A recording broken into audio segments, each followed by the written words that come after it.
Welcome to ஆண்டர்கான்.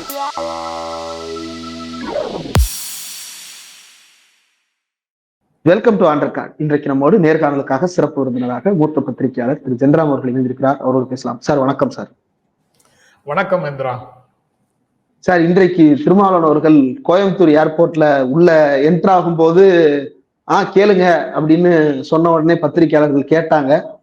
அவர் தலைமை எடுக்கிற முடிவு தான் முடிவு அப்படின்னு சொல்லிட்டு கட்சி நிர்வாகிகளோட கலந்தாலோசித்துட்டு என்ன நடவடிக்கைன்றது அறிவிப்பேன்னு சொல்லிட்டு ஏறினாரு. அப்புறம் இங்க ஒரு விரிவான செய்தியாளர் சந்திப்பு. விரிவான அப்படின்னா அதை விட விரிவான, ஆனா சுருக்கமானதான். தனிநபர்கள் கருத்து சொல்ல உரிமை உண்டு, ஆனால் முடிவு என்பது நான் எடுக்கக்கூடியதுதான், தலைமை எடுக்கக்கூடியதுதான். அப்போ நிர்வாகிகளோட கலந்தாலோசித்து நடவடிக்கை குறித்து கேட்கும்போது நிர்வாகிகளோட கலந்தாலோசித்து முடிவெடுப்பேன் அப்படின்னு அறிவித்திருக்கிறார். இதை எப்படி பாக்குறீங்க சார்? இல்ல, யார் மேலன்னு சொல்லி இருக்கிறாரா? ஆதவ அர்ஜுனா மேலதானே சார் கேள்வியே. ஆதவ அர்ஜுனா கருத்துக்கு மறுப்பு கருத்துக்களையே வெளியிட்டு இருக்காங்கல்ல, அவங்க மேல அர்த்தமாகாதா அது? ஆதவ அர்ஜுனா பொதுச் செயலாளர் மறுப்பு தெரிவிச்சிருக்காரு, இன்னொரு துணை பொதுச் செயலாளர் மறுப்பு தெரிவிச்சிருக்காரு அப்படின்னு தான் கேள்வி கேட்கிறாங்க. அந்த கேள்வியில நாங்க உள்கட்சி நடவடிக்கைகள் தொடர்பாக நாங்க நடவடிக்கை எடுப்போம் அப்படின்னு சொன்னா யார் மேலங்கிறதுல தெளிவாக புரியலையே. சரி, வேண்டாம். திருமாவளவன் பேசியதுல நம்ம டீகோட் பண்ண போனோம்னா அது இன்னும் நிறைய சிக்கலாகும்.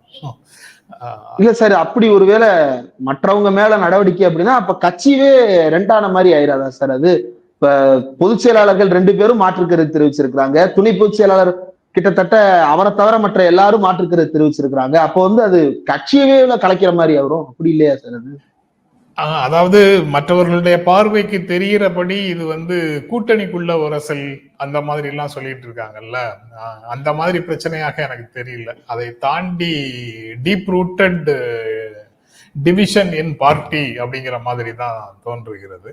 ஏன்னா ஆதவன் அண்ணா பேசினது எல்லாம் சிறப்பானது, தைரியமாக பேசியதற்கு வாழ்த்துக்கள்னு இணையத்துல இணைய விசிக்க ஆதவன் அண்ணாவை சப்போர்ட் பண்ணுது. அப்படின்னா அது அவருடைய டீமாக கூட இருக்கலாம், அவர் வளர்க்கிற டீமாக இருக்கலாம். விசிகாவுக்காக அவர் ஐடி விங் ரெடி பண்றாரா இருக்கலாம், அதுல இருந்து வரக்கூடிய ஃபீட்பேக்காக இருக்கலாம், அது நமக்கு தெரியாது. பட் சீனியர் தோழர்களோடு கலந்து பேசி உட்கட்சி நடவடிக்கைகள் தொடர்பாக முடிவெடுப்போம் அப்படின்னு திருமாவளவன் சொல்லியிருக்கிறது ஒரு நல்ல அம்சம். அந்த சீனியர் தோழர்கள் மனம் விட்டு பேசினார்கள் என்றால் கோர்ஸ் கரெக்ஷன் எளிதாக இருக்கும் அப்படின்னு தான் நானும் நினைக்கிறேன். ஓகே. ஏன்னா சார், இப்போ அவர்கிட்ட கேட்கப்படும் போதே, திருமாவளவன் அவர்கள்ட்ட கேட்கப்படும் போதே இவர் குறித்து நடவடிக்கை எடுக்கணும்னு ஆராசா சொல்லி இருக்கிறாரு, அதுக்கு என்ன பதில்னு கேட்ட போது அவர் அப்படி என்ன தப்பா பேசிட்டாரு நடவடிக்கை எடுக்கன்னு பதில் சொல்லல. மாறாக கட்சியில பேசி என்ன நடவடிக்கைன்றதை அறிவிப்போம்னு சொல்றாருன்னா அப்ப கிட்டத்தட்ட ஆராசாவுக்கு பாசிட்டிவ் டோன்ல பதில் சொல்லி இருக்கிறாருன்னு தானே அர்த்தம், இல்லையா? தனிநபர்களுக்கு கருத்து சொல்ல சுதந்திரம் உண்டு அப்படிங்கிற ஸ்டேட்மெண்ட் எங்க ஃபிட் ஆகும்?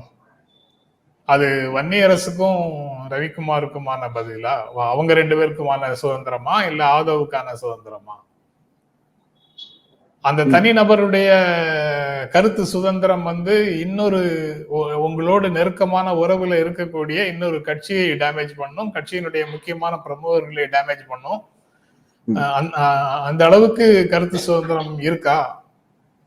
அது விசிகல இருக்கக்கூடியவர்களுக்கு அந்த கருத்து சுதந்திரம் இருந்தா அதே அளவு கருத்து சுதந்திரம் விசிக தலைவர்களை பற்றி பேசுவதற்கு திமுக இருக்கக்கூடியவர்களுக்கோ மதிமுக இருக்கக்கூடியவர்களுக்கோ இடதுசாரி கட்சிகள்ல இருக்கக்கூடியவர்களுக்கோ இருக்கு என்று அசியூம் பண்ணி அவங்க பேசினாங்கன்னா உறவு நீடிக்குமா? இல்லையே. அப்போ அதுல அன்ஆன்சர்டு கொஸ்டின்ஸ் இன்னும் நிறைய இருக்கிறதாகத்தான் நினைக்கிறேன். அப்ப முற்றுப்புள்ளி வைக்கல, இது தொடக்க புள்ளியா சார்?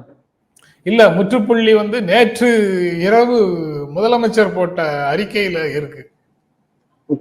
கொள்கை கூட்டணியும் காஞ்சிபுரத்துல பவள விழா, திமுக பவள விழாவை காஞ்சிபுரத்துல கொண்டாடுறோம், அண்ணாவின் மண்ணில கொண்டாடுறோம், கொள்கை கூட்டணி அங்க நம்மை வாழ்த்தி பேசுவார்கள் அப்படின்னு சொல்லி அதுல செல்வ பெருந்தகை ஆசிரியர் வீரமணி செல்வ பெருந்தகை, மறுமலர்ச்சி திமுக பொதுச் செயலாளர் வைகோ, மார்க்சிஸ்ட் கம்யூனிஸ்ட் கட்சியினுடைய தமிழ் மாநில செயலாளர் கே பாலகிருஷ்ணன், இந்திய கம்யூனிஸ்ட் கட்சியினுடைய முத்தரசன், விடுதலை சிறுத்தைகளுடைய திருமாவளவன், ஈஸ்வரன், வேல்முருகன், ஜவாஹிருல்லா எல்லாரும் அங்கு கொள்கை கூட்டணின்னு இவங்க எல்லாரையும் சொல்லி அவங்க அங்க வந்து பேசுவார்கள், வாழ்த்தி பேசுவார்கள். முதலமைச்சர் சொன்ன ஸ்டேட்மெண்ட்ல இருக்குது முற்றுப்புள்ளிக்கான ஒரு அம்சம். அதாவது அதுக்கு முன்னால ஒரு தொலைக்காட்சி இன்டர்வியூல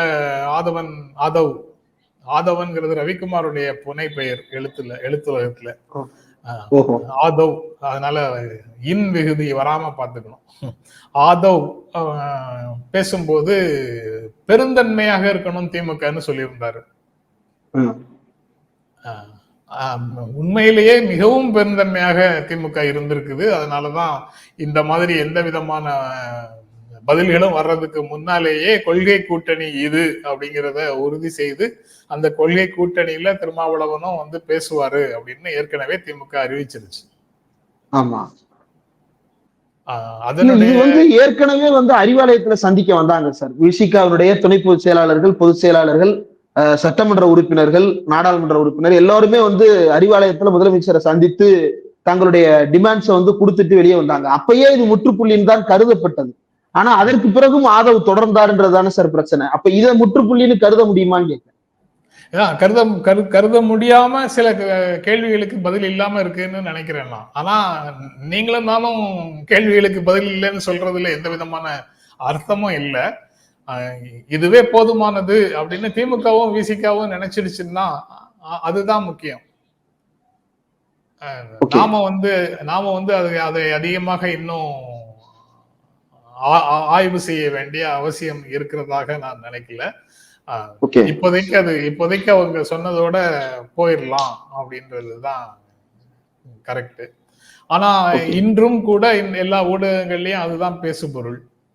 இன்றைக்கு திருமாவளவன் சொன்ன ஸ்டேட்மெண்ட்ல இருந்து நீங்க டீகோட் பண்ணி பாருங்க. அதாவது அவர் ஒரு பழைய காணொலி ஒன்றை, பழைய கருத்துக்கள் அடங்கியதை புதிதாக பேசிய ஒரு காணொலியை வெளியிட்டோம். என்னுடைய இணைய பக்கத்துல வெளியிட்டேன். அது விவாதத்துக்கு உள்ளானது. அதை எடுத்து சில பேர் விவாதிச்சாங்க. அந்த விவாதங்களுக்கு புதிய விவாதங்களாக போய் வந்துடுச்சு அப்படின்னு சொல்றாரு. அப்படி அதுதான் அவருடைய ஸ்டேட்மெண்ட், இன்னைக்கு சொன்ன ஸ்டேட்மெண்ட். அந்த மாதிரி தானா? அதெல்லாம் தான் வந்து முடிஞ்சு போச்சே. முதலமைச்சர் சந்திப்போடு அதெல்லாம் தான் முடிஞ்சு போச்சு. அதுக்கப்புறம் வந்ததெல்லாம் புதிய தொடக்கம் தானே.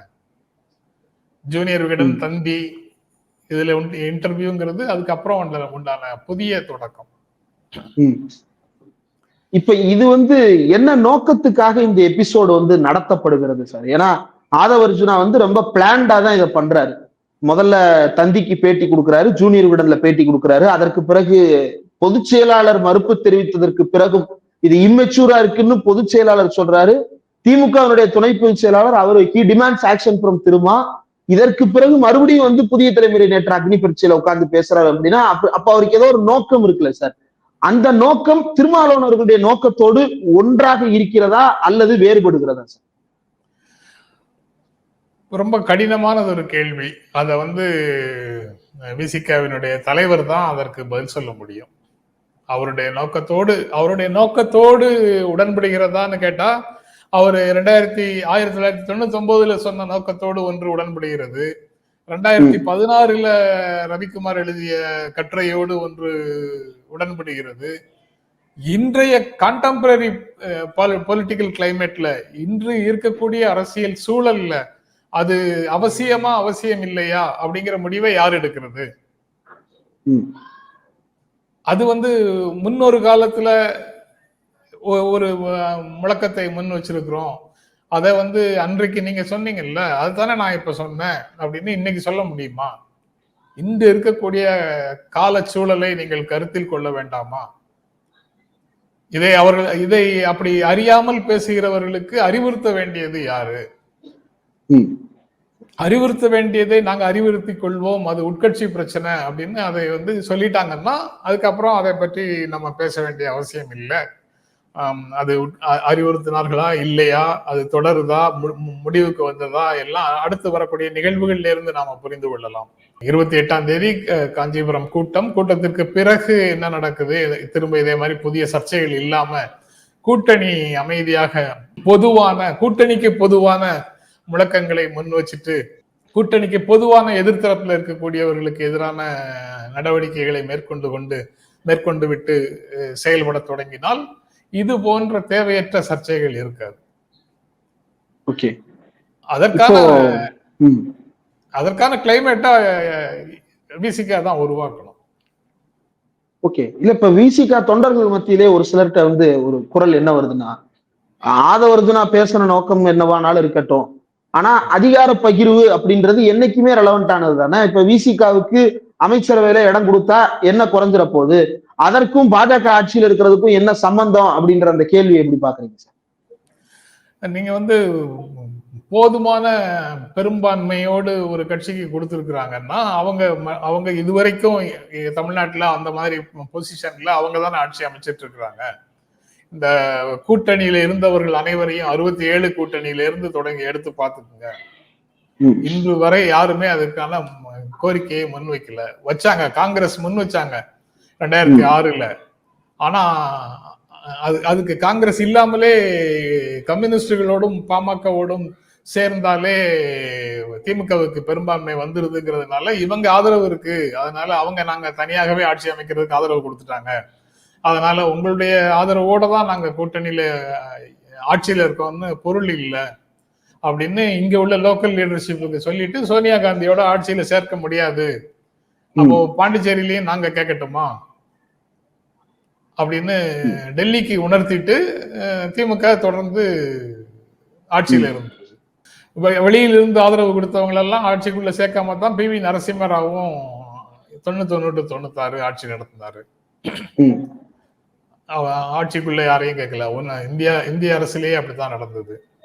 நீங்க 77ல இருந்து 2011 வரைக்கும் இடது முன்னணி CPIM, CPI, RSP, forward bloc இந்த 4 கட்சிகளும் கொண்ட அந்த இடது முன்னணி கூட்டணி மட்டும் 77ல இருந்து 2011 வரைக்கும் இடது முன்னணி ஆட்சியில மார்க்சிஸ்ட் கம்யூனிஸ்ட் கட்சிக்கு பெரும்பான்மை இருந்தாலும் 4 கட்சிகளுக்கும் அமைச்சரவையில இடம் கொடுத்து அவங்க நடத்திட்டு போனாங்க. அது அங்க வெஸ்ட் பெங்கால்ல நடந்தது. இப்போ பவன் கல்யாண் அமைச்சரவையில சேர்த்துக் கொள்ளப்பட்டிருக்கிறார்ங்கிறத இங்க கோட் பண்றாங்க. சந்திரபாபு நாயுடு சேர்த்திருக்கிறார். அது இயல்பானதா வேறு நிர்பந்தங்கள் காரணமாக நடந்ததாங்கிற போன்ற விவரங்களுக்குள்ள அவங்க போக மாட்டேங்கிறாங்க. ஓகே, அப்ப இதுல இன்னொரு டவுட் சார். இப்ப இவங்க ஆதவர்ஜுனா கேட்கின்ற அல்லது விசிகா தரப்புல இருந்து வருகின்ற அந்த கோரிக்கை தலித்துகளுக்கான அதிகார பகிர்வு, ஆட்சியில் பங்கு அப்படின்ற அந்த கோரிக்கையை தலித் மக்களுடைய கோரிக்கையாக நாம் பார்க்கிறதா, அல்லது விசிகாவினுடைய அதிகார பகிர்வு விசிகாவுடன் ஆட்சியில் பங்கு அப்படின்னு புரிஞ்சுக்கிறதா? ஏன்னா இப்ப திமுகவிலையும் தலித் அமைச்சர்கள் இருக்கிறார்கள், தலித் மேயர்கள் இருக்கிறார்கள், தலித் எம்பிக்கள் இருக்கிறார்கள். இதற்கு முன்னாடி ஒன்றிய அமைச்சரவையில் இருந்த போது ஆராசா ஒன்றிய இணையமைச்சராக இருந்திருக்கிறார், ஒன்றிய அமைச்சராக இருந்திருக்கிறாரு. ரொம்ப ரொம்ப முக்கியமான போர்ட்போலியோவா அவர் கையில வைத்திருந்திருக்கிறார். இப்படி எல்லாம் இருந்திருக்கிறது. திமுகவினுடைய துணை பொதுச் செயலாளர் அப்படின்னு பட்டியல் எடுத்தோம்னா 3 பேரு, ஒருத்தர் பொது, ஒருத்தர் தலித், ஒருத்தர் பெண். அதுல தலித் அப்படின்ற அந்த இடத்துல அந்தியூர் செல்வராஜ் இருக்கிறாரு, பெண் அப்படின்ற இடத்துல கனிமொழி இருக்கிறாங்க, பொது வேட்பாளர் வைக்க வேண்டிய இடத்துல ஆராசாவை தான் திமுக வைத்திருக்கிறது. அப்ப அதிகார பகிர்வு அப்படின்னு கேட்கும் பொழுது வெளியிலிருந்து வரக்கூடிய தலித்துகளுக்கான அதிகார பகிர்வுன்னு கேட்கிறாங்க. அப்ப திமுக இருக்கிறவங்க தலித் இல்லையா? அப்ப இதை எப்படி புரிஞ்சுக்கிறது சார்? அந்த கண்ணோட்டத்தை எப்படி புரிஞ்சுக்கிறது? இல்ல, அது விசிகேவா இருந்தாலும் சரி அல்லது புதிய தமிழகம் மாதிரியான கட்சிகள்லயும் சரி, கடந்த காலத்துல அந்த தலித் நலன்களை மட்டுமே முன்வைத்து மட்டுமேனா வேற பொதுவான கோரிக்கைகள்ல இருப்பாங்க. ஆனா முதன்மையாக தலித் நலன்களை முன்வைத்து போராடக்கூடிய கட்சிகளை சேர்ந்த தலைவர்களை பெரிய கட்சிகள் விரும்பவில்லை அப்படிங்கிற குற்றச்சாட்டை கடந்த காலத்திலேயே அவங்க முன் வச்சிருக்கிறாங்க. டாக்டர் கிருஷ்ணசாமி முன் வச்சிருக்கிறாரு. அது மக்கள் மத்தியில எங்களை தேர்வு செய்ய விடாமல் இந்த பெரிய கட்சிகள் பார்த்துக் கொள்கின்றன அப்படின்னு அவரது திமுக அதிமுகவுக்கு இல்லாம தனியா நிற்கும் போதெல்லாம் அவர் தோற்று போகும்போது அவர் சொல்லக்கூடிய காரணம் அதுதான். ஏன்னா அவர் கூட நின்று வெற்றி பெறுகிறவர்களும் தலித் தான், பட்டியல் இனத்தை சேர்ந்தவர்கள் தான். ஏன்னா அது ஒதுக்கப்பட்ட தொகுதி தான், ரிசர்வ் தொகுதி தான், தனித்தொகுதி தான். அப்படி இருக்கும்போது கூட வெற்றி பெறுபவர்களும் பட்டியல் இனத்தை சேர்ந்தவர்கள் தான். ஆனால் அவங்க அதிமுக தலித்தையும் திமுக தலித்தையும் நார்மலா யாரும் கன்சிடர் பண்றது இல்லை. இந்த அமைப்புகள் அவங்களை என்னவா பாக்குறாங்க சார்? அவங்க திமுக உறுப்பினர்களாக மட்டும்தான் பாக்குறாங்க, அதிமுக உறுப்பினர்களாக மட்டும்தான் பாக்குறாங்க. அது சரியான பார்வையா? டெக்னிக்கல்லி சரியான பார்வை இல்லை. ஆனா அத முழுமையாக ஒதுக்கி விடவும் முடியாது. அந்த அந்த உணர்வுக்கு பின்னால இருக்கிற ஒரு நியாயத்தை முழுமையாக ஒதுக்கி விடவும் முடியாது. ஆனா டெக்னிக்கல்லி அது சரியான பார்வை இல்லை. அந்த அந்த கருத்துல ஒரு அந்த கருத்துக்குள்ள ஒரு நியாயம் இருக்குங்கிறது உண்மைதான். ஓகே, இது அதாவது பொது கோரிக்கைகள் இல்லாமல் தலித் கோரிக்கைகளுக்கான எக்ஸ்க்ளூசிவிட்டியோட ஒருத்தர் வேணும் அப்படின்ற டிமாண்ட்ல இருந்து அது வருதா சார்? இவங்க பொது கோரிக்கைகள்லயும் சேர்ந்து வர்றவங்க தானே. ஆனாலும் அவங்க பட்டியலின மக்களுடைய கோரிக்கைக்காக முதன்மையாக போராடக்கூடியவர்கள் அப்படிங்கிற பிராண்ட்ல இருந்து அவர்களுக்கான ரெப்ரசன்டேஷன் அப்படிங்கிறது வருது. ஆனா நடைமுறையில அது உடனடியான சாத்தியமாக இருக்காது அப்படின்னு தான் நினைக்கிறேன். ஓகே, இப்போ ஓகே சார், இப்ப இந்த கோரிக்கைகளுக்கு பின்னால் இருக்கக்கூடிய பாயிண்ட் ஆஃப் வியூ நம்ம பேசணும். இந்த கோரிக்கையை இப்ப முன்னெடுக்க வேண்டிய அவசியம் இல்ல அப்படின்னு நீங்க கருதுறீங்களா? அப்படின்னா ஏன்? அதாவது ஒரு நடைமுறை செயல்படுத்தப்பட்டு கொண்டு வருது திமுக அதிமுகவுக்குள்ள. அதாவது நாங்க தனியாகத்தான் ஆட்சி அமைப்போம் அப்படிங்கிற லெவல்ல அந்த ஒரு நடைமுறை செயல்பட்டு வருகிறது. வின்னிங் மார்ஜினுக்கு 2% 3% தேவை இருக்குதா? இருக்கு. அந்த 2% 3% வளரும் கட்சிகள் அல்லது சிறிய கட்சிகள்னு அறியப்படுகின்ற இந்த கட்சிகளுடைய கையில இருக்கா அப்படின்னா இருக்கு, உண்மைதான். அது தனித்தனியாகவோ கூட்டாகவோ மறுமலர்ச்சி திமுக, விடுதலை சிறுத்தைகள், இந்திய கம்யூனிஸ்ட் கட்சி, மார்க்சிஸ்ட் கம்யூனிஸ்ட் கட்சி எல்லாருக்கும் ஒரு 1% வாக்குகள் இருந்தா கூட 1, 1, 1.5, 2 அப்படின்னு இருந்தா கூட அது ஒரு 4% 5% அவர்கள் கைக்கு மொத்தமாக சேருதுன்னு வச்சுக்கோங்க. அது ஒரு வெற்றிக்கு அது அவசியமாக இருக்கு. ஆனா மொத்தமாக 25% 30% கொண்டு வர்றவங்களை நீங்க முற்றிலும் புறக்கணிக்க முடியுமா? நாங்க இல்லாம நீங்க வெற்றி பெறவே முடியாது அப்படின்னு 25% 30% வாக்குகளை வைத்திருக்கக்கூடியவர்கள்ட்ட நீங்க 1% 2% வாக்குகள் வச்சிருக்கிறவங்க நீங்க நெகோசியேட் பண்ணி அவங்க கிட்ட தனியா நெகோசியேட் பண்ணி உங்களுக்கு தேவையான விஷயங்களை பெற்றுக்கொள்வது அப்படிங்கிறது வேற. இந்த கோட்பாட்டுக்கே அவர்களை கொண்டு வருவதுங்கிறது வேற. வின் ஓவர் பண்றது, வென்றெடுப்பதுங்கிறது வேற. ஆனா இத பொது இடத்துல, பொது வெளியில இதற்கான டிஸ்கஷனை தொடங்குனீங்கன்னா அது பலன் தராது அப்படிங்கிறது தான் கடந்த கால அனுபவங்கள். என்ன நடக்குது சார் பொதுத்தளத்துல அதை விவாதிச்சா என்ன பிரச்சனை? இந்த பாப்புலரான டிமாண்ட் அவன் 30% கொண்டு வருவான். நீங்க ஒரு 1% 2% ஓட்டோட சீட்டு ஜெயிச்சுட்டு வருவீங்க. உங்களை உள்ளுக்குள்ள சேர்க்கணுமா அப்படிங்கிற கான்செப்ட் பொது மனநிலையில ஏற்றுக்கொள்ளப்பட்ட ஒரு பார்வையாக இருக்குது. அங்க இந்த 1% இல்லைன்னா நீங்க ஜெயிக்க முடியாது அப்படின்னு சொல்றது எடுபடாது. அந்த மனநிலை கொண்டவங்க கிட்ட இந்த 1% எடுபடாது. ஓகே. ஆனா இந்த 1% இல்லாம நீங்க ஜெயிச்சு பாருங்க அப்படின்னு சொல்றது உங்களுக்கும் இல்ல அவங்களுக்கும் இல்லைன்னு ஆட்டத்தை கலைப்பதற்கு உதவுமே தவிர வேறு பலன்களையும் தராது. ஓகே, இப்ப இதுல அடுத்த நகர்வு, இப்ப இது எல்லாமே இப்ப இதை நாங்க பொதுவாதான் ஆதரவு, நான் சொல்றது இதை நாங்க பொதுவாதான் விவாதிக்கிறோம். நான் இந்த கோரிக்கையை முன் வச்சு பிரச்சாரம் பண்றேன். திமுகவை நான் எந்த இடத்துலையும் கூப்பிடவே இல்லையே இந்த டிமாண்டுக்குள்ள.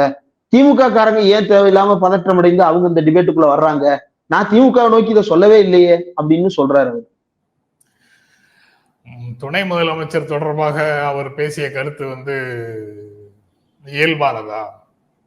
இல்ல அது ஒரு ஒப்பீடு அப்படின்றாரு சார், அவ்வளவுதான். அவரெல்லாம் ஆகும்போது இவராக கூடாதா அப்படின்னு கேட்கறது வந்து ஒப்பீடா?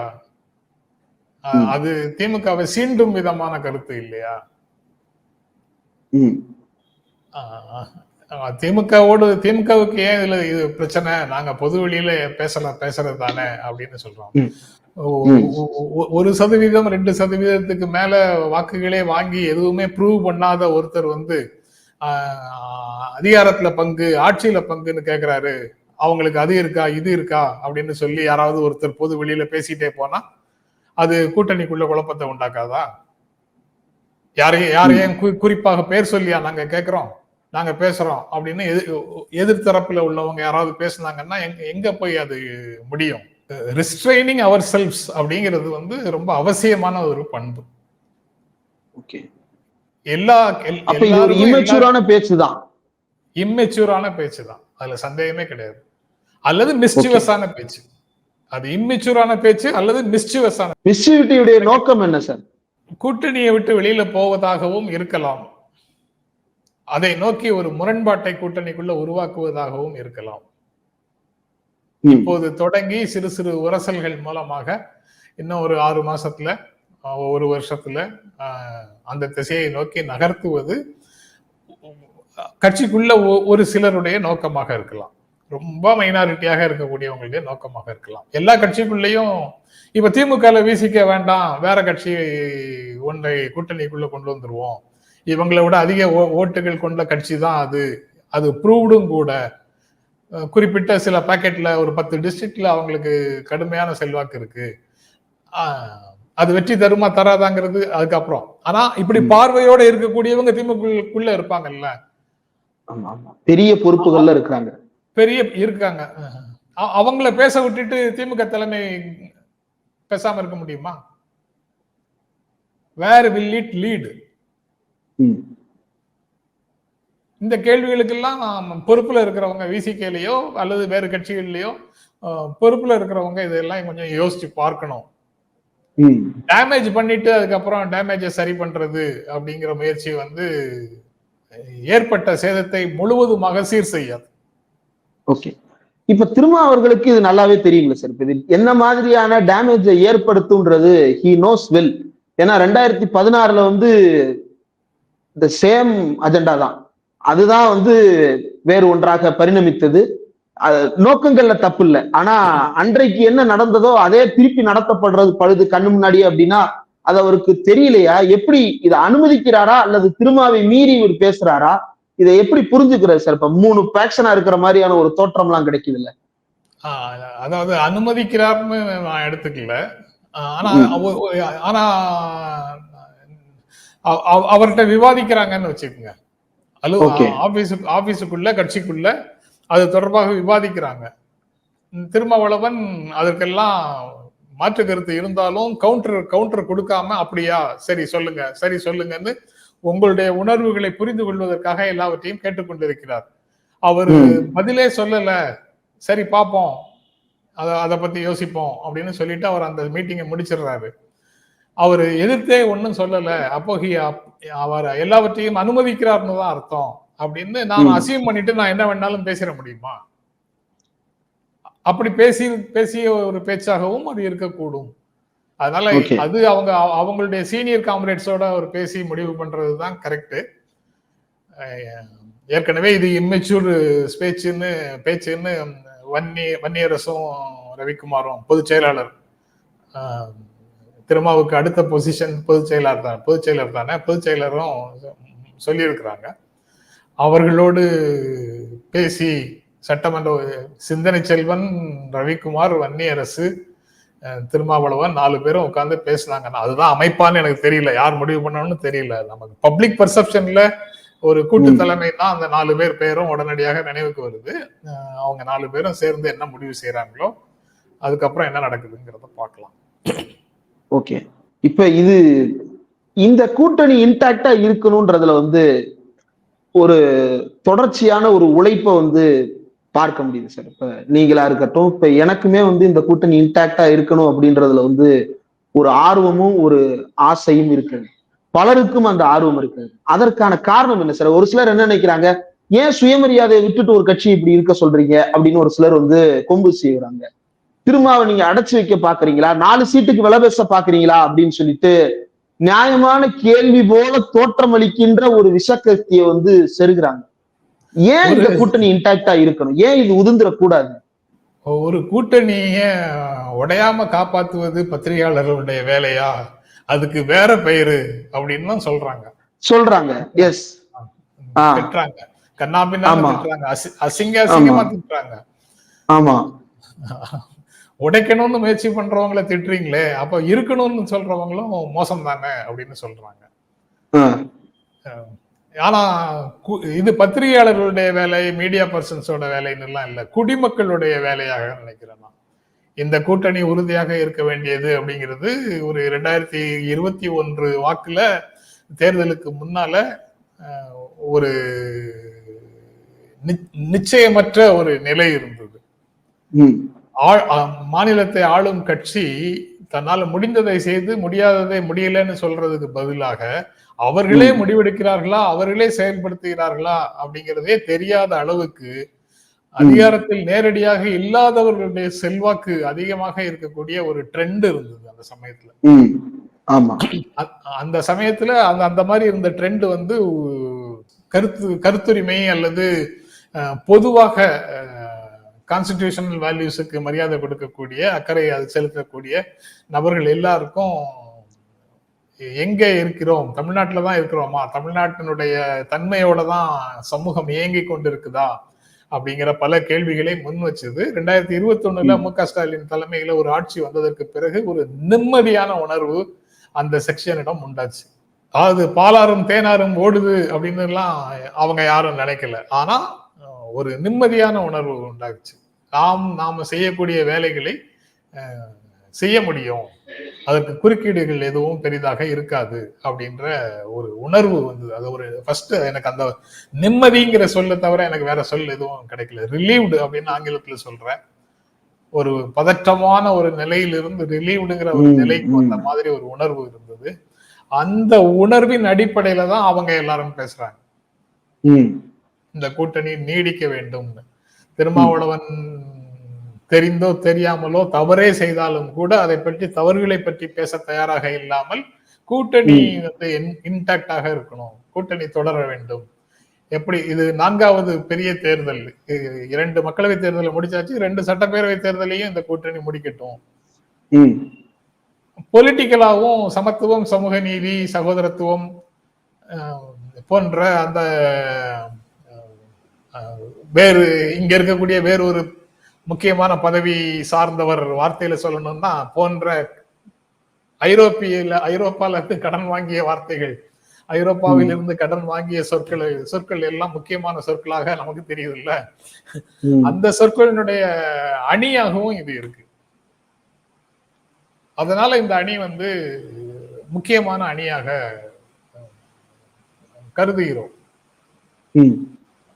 இது ஆர்கனைஸ்டாலாம் இல்ல, நீங்க எங்கேயோ தனியாக வேலை செய்யறீங்க, நான் எங்கேயோ தனியாக வேலை செய்யறேன், நம்ம ஆர்கனைஸ்டா வேலை செய்யறதும் இல்ல. ஆனாலும்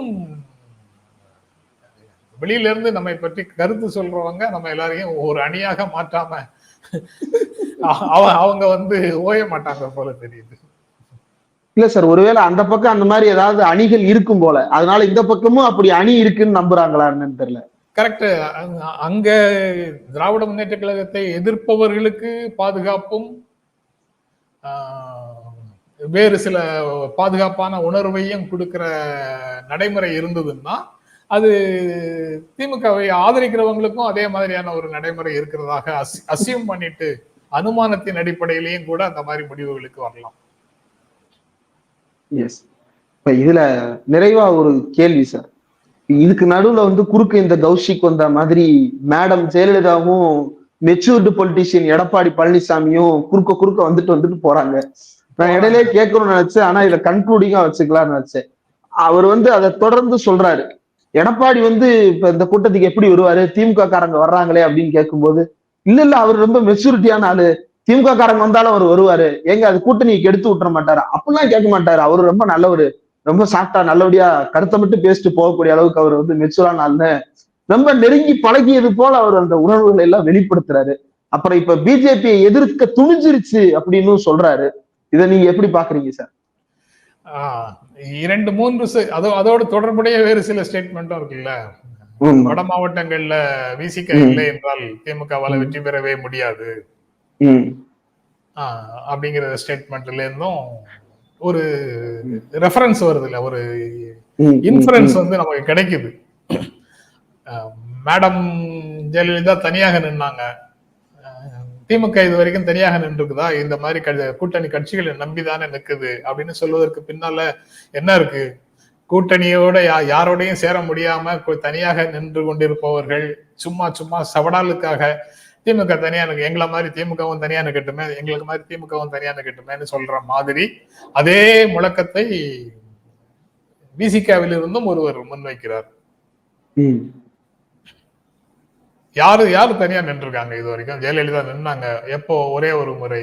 அப்பவும் அந்த சட்டப்பேரவை தேர்தலையும் கூட அந்த 3 சிறிய அமைப்புகளை சார்ந்தவர்களை இரட்டை இலை சின்னத்துல போட்டியிட செய்து அவங்களோட கூட்டணியில தான் நின்னாங்க. ஆமா. அதுக்கப்புறம் எங்க இருந்து கிளைம் பண்றது? 2014 எல்லா இடங்கள்லயும் நின்னாங்கன்னு சொல்லலாம். அதுலயும் யாரையாவது நிறுத்தினாங்களான்னு எனக்கு இப்ப நினைவில்லை. இல்ல சார், அவங்க எல்லா இடத்துலயும் தனியா நின்று மெஜாரிட்டி 45% ஓட்டு வாங்கிட்டாங்கன்னு சொல்றதன் மூலமா அவங்க தனியா நின்று ப்ரூவ் பண்ணிட்டாங்க. அதனால நாங்க அவங்கள்ட்ட போய் அதிகார பகிர்வு கேட்கல, அவங்க அதுல இருந்து விலக்கி வச்சிடறோன்ற ஒரு தோணும் அதுல இருக்கும் சார். ஆமா, 2006 விசிக அங்க போச்சு, கூட்டணியே ஜெயிக்கல. 2006 அதிமுக கூட்டணிக்கு தான் போச்சு, அதிமுக ஆட்சிக்கே வரல, அதனால அங்க கேட்கலன்னு சொல்லலாம். அதற்கு பிறகு 2011 பாட்டாளி மக்கள் கட்சியும் விசிகாவும் திமுக அணியிலே தான் இருந்தது.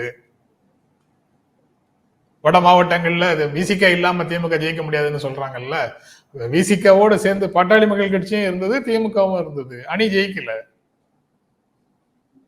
அப்ப எந்த தரவுகள்ல இருந்து இந்த மாதிரி முடிவுகளுக்கு வரீங்க? விசிக இல்லைன்னா திமுக தோத்து போகும் அப்படிங்கிற தரவுகள் எங்கேருந்து வரீங்க? விசிக இல்லைன்னா திமுக தோத்து போகுங்கிற வாதத்தை ஒரு வாதத்துக்காக உண்மையென்றே ஏற்றுக்கொள்வோம்.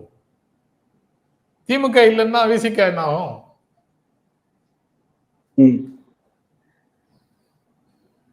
2004 மக்களவை தேர்தல்ல தனியாக நின்று ஜெயிக்க முடிஞ்சதா? 2006 திமுக வெற்றியை பாதிக்க முடியுமே.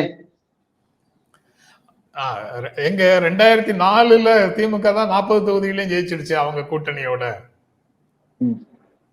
2006 அதிமுகவோட விசிக போய் தான் திமுக கூட்டணி ஜெயிச்சு ஆட்சிக்கும் வந்துருச்சு. தேவையில்லாத கணக்குகள் இது. இப்ப இருக்கக்கூடிய இப்ப கண்ணு முன்னாடி இதுதான் கூட்டணி. இந்த கூட்டணிக்கு ஒரு பர்பஸ் இருக்கு, பர்பஸ் இல்லாம சேரல, ஒரு பர்பஸ் இருக்கு, ஒரு பர்பஸ் காரணமாக சேர்ந்த கூட்டணி. இந்த கூட்டணியில இந்த கணக்குகளை பார்த்து கூட்டணியை உடைக்க வேண்டிய தேவை எங்கேருந்து வருது? அல்லது உடைப்பதற்கு முயற்சிக்கிறார்களோங்கிற சந்தேகம் வரக்கூடிய மாதிரியான பிஹேவியருக்கு என்ன தேவை இருக்குது? ஏன்னா எடப்பாடி துணிஞ்சிட்டாரு பிஜேபி எதிர்க்க, அவர் ஆளுமையா துணிஞ்சு தனியா நிக்கிறாரு. அந்த இடத்துலதான் கோட்டை விட்டாங்கன்னு நினைக்கிறேன். அந்த வடிவேலு விஜய் படத்துல ஒரு வடிவேலு என்ன பண்ணாலும் கொண்டை வெளியில தெரியுதுன்னு ஒரு இது வருமே, அந்த அந்த இடம் இங்கதான். அதிமுக போற மனநிலையை அவர் வெளிப்படுத்துறாரு. ஆனா அந்த கட்சி அப்படி வெளிப்படுத்துறதாக கட்சியில பெரும்பான்மையான நபர்களோ திருமாவளவனோ அந்த பெற்றதாக நான் நினைக்கல. இல்ல, அந்த நோக்கமே இல்லைன்னு தெளிவும் படுத்திட்டாங்க. இன்னைக்கும் கூட திமுக கூட்டணியில் தான் இருக்கிறோம், இதில் விரிசல் இல்லைன்றத திரும்ப தெளிவுபடுத்திட்டாரு. இன்னைக்கும் கூட விரிசல் இல்லைங்கிறது மட்டும் இல்லை, விரிசலே எழாதுன்னு சொல்லிட்டாரு. எதிர்காலத்துக்கும் சேர்த்து சொல்லிட்டாரு. அதுக்கப்புறமும் இன்று மீண்டும் மீண்டும் அந்த விவாதம் ஊடகங்களுக்குள்ள போயிட்டே தான் இருக்குது. பார்க்கலாம். இந்த காஞ்சிபுரம் கூட்டம் வரைக்கும் எதுவும் இருக்காது, அதுக்கப்புறம் திரும்ப புதிதாக அவர்கள் தொடங்காம இருக்கணும், அல்லது அதுக்குள்ள அவங்க சீனியர் தோழர்களோட பேசிட்டு அவர் ஒரு நடவடிக்கை எடுக்கணும். அவர் என்ன நடவடிக்கை எடுத்துட்டாலும் உரிய கவனம் செலுத்தப்பட்டது, தலைமையால் அந்த விஷயத்துல உரிய கவனம் செலுத்தப்பட்டது அப்படின்னு அவரு சொல்லிட்டாருன்னா போதுமானதுதான் எல்லாருக்கும் அப்படின்னு நினைக்கிறேன் நான். Okay sir. அதாவது விசிகேல இந்த மாதிரி சிக்கல்கள் இதுவரைக்கும் வந்ததாக எனக்கு தெரியல. நான் 99ல அவரு முதல் முறையாக தேர்தலில் போட்டியிடுற காலத்துல இருந்து பாக்குறேன். அந்த தேர்தல் நாள் அன்னைக்கு சிதம்பரம் தொகுதிக்குள்ள நடந்த கடுமையான வன்முறைகளுக்கு பிறகு அந்த குடிசைகளை எரித்த சாம்பல் மேடுகளை தாண்டி அவர் நள்ளிரவுல சென்னை காலையில அதிகாலையில 3 மணிக்கு அவரிடம் பேட்டி ரெக்கார்ட் பண்ணி இன்டர்வியூ ரெக்கார்ட் பண்ணி தொலைக்காட்சியில ஒளிபரப்புன அந்த நாள்ல இருந்து அவருடைய ஒவ்வொரு மூமெண்ட்டையும் பார்த்துட்டு தான் இருக்கிறேன். இப்படி ஒரு இக்கட்டான நிலையில அவர் இதுவரைக்கும் இருந்ததே இல்லை. அப்படி நீங்க சொன்ன அவரை இவ்வளவு காலமாக சேர்த்து வைத்த இமேஜ யாரோ ஆர்வ மிகுதியால ஏதோ செய்ய போய் அது எல்லாமே கேள்விக்குள்ளாயிடக்கூடாது அப்படிங்கிற பதைப்பும் எல்லாருக்கும் வருது. நிறைய அவருடைய நட்பு வட்டத்துல இருக்கக்கூடிய எல்லாருக்கும் அந்த பதைப்பும் வரத்தான் செய்யுது. அதான் தேரை இழுத்து தெருவுல விட்டுறாதீங்கடா அப்படின்றது ஒண்ணுதான் ஒரே கோரிக்கை சார். அந்த ஜனநாயக தேரை டெல்லிக்கு இழுத்துட்டு போய் நிப்பாட்டி இருக்கோம். அதை இன்னும் உயரத்துக்கு கொண்டு போகணும்னு ஆசைப்படுறோம். அதை மறுபடியும் வீதிக்கு இழுத்து விட்டுற கூடாதுன்றதுதான் நோக்கம் சார். ரொம்ப நன்றி குமார். பார்ப்போம். நன்றி சார். நன்றி சார். வணக்கம். நன்றி சார்.